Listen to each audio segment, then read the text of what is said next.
depression can mean a lot of different things, even in the scientific literature. It can slip and slide between different meanings of the word, and there are important differences.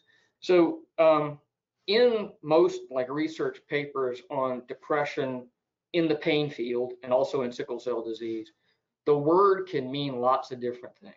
So very often, if you're reading the introduction or the discussion of the paper, you'll get the impression that the word depression means people have a bad disease, they understandably feel bad about it, and the more you feel bad about it, the more quote unquote depressed you are. Another sense that it's often used is take a screening instrument for major depressive disorder, and either you sort of get a number, you ask people questions about how they sleep, how they eat, how they feel, and so forth, and you get a number.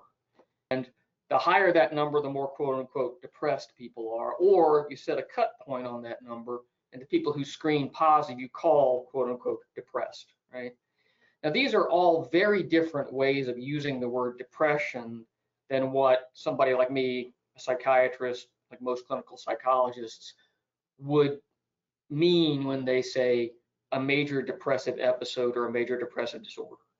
So it's has effects on mood, sleep, appetite, energy, the way you think, the way you concentrate, how your memory works, and so forth. So it's very broad. And it's also most likely an illness. It's a thing that happens to people a lot of times out of the blue, not necessarily with any good reason, and sometimes in the context of illnesses that make no sense at all, like bipolar disorder, right? So, the way we talk about it varies from you feel bad because something bad happened to you all the way over to you have something that's probably a disease. And these are very different concepts, right? So now all that being said,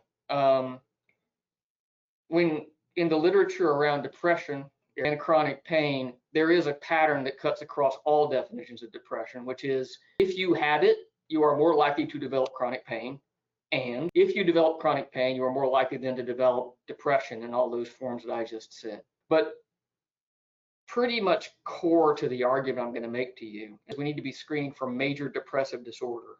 And maybe we should be kind of careful about these other definitions of depression that we should focus on, is because we have a lot of an evidence base about how to treat major depressive disorder, get it better, and very often get it into remission that we don't have for these other definitions, right?